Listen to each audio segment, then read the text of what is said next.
Right. So even in the public arena, it's not a fair play. How seriously is something like this letter from these supposed experts? How seriously is something like that taken by the court?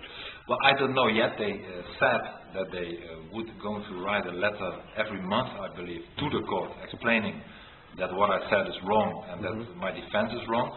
I don't really know how serious the court will take it. Yes. But if I look back so far, the court is not so much interested in what I have to say, or people in my defense have to say, but it's very interested in what the other part has to say. So I'm afraid it could be serious, and that's why I really have to work very strongly in my own defense in other ways than with 3 expert witnesses only that can only speak behind closed doors.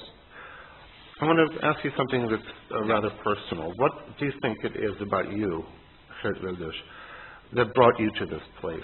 So many other people in powerful positions in politics and business and in the media have chosen not to fight this fight. Yeah. What is it in your personal history, your upbringing, your values, your experiences that made you decide that you had to stand up and speak out? Well, Bruce, I was already when I was a teenager, and I lived for a few years in Israel before I had to go back to Holland to fulfill my military service. That was at that time compulsory and go to study. I saw in the Middle East, I saw what Islam really means, at least societies that are dominated by Islamic culture. And I know they are all different. I visited Iran many times, Syria, Egypt, most of the Middle Eastern countries, and I know that you cannot compare them all completely, but they have one common factor that is dominant, and that this is the Islamic culture, and how they treat people who are kuffars, who are not Muslim, and how they treat freedom, and how they treat homosexuals and women and journalists and everything that has to do with that, and dissidents. And I saw the totalitarian part of the whole region. And at the same time, when I grew up, I was a teenager at that time, in my 20s and my 30s, I saw that we were importing those problems to our own Europe. And that our societies were overflooded with immigrants from exactly those kind of countries, from the Maghreb, from the Middle East. And that we were importing an ideology that was not willing to assimilate or integrate in our societies, but wanted to be dominant and were very little respectful, if not say hateful, of course not all the people, but the ideology against everything that we stand for, freedom, equality, and our own values. And I believe that I'm not for a mono-cultural society, but I believe that our own culture should be dominant, and this is not an Islamic culture. So I saw that, then I became a parliamentarian.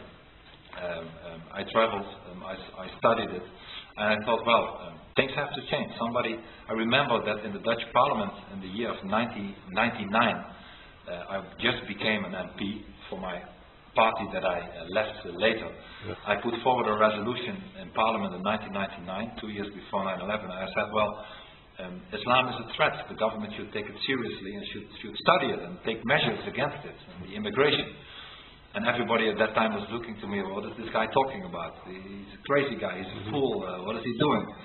And of course we saw later what happened in Europe, in Madrid, 9/11 of course in New York, but also here in Europe with all the attacks from Madrid to London, in the Netherlands when Theo van Gogh was murdered, slaughtered, and we saw our society change.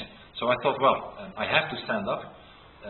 I believe that free people are obliged, they don't only have the right, but they are obliged to stand up if they see that the freedom of them and their children is threatened.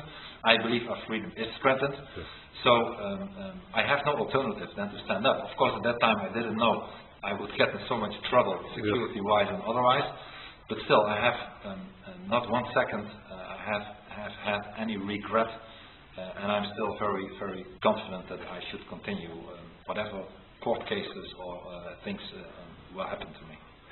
When you read the newspapers here in the Netherlands, it seems very clear that you don't have very many friends in the media.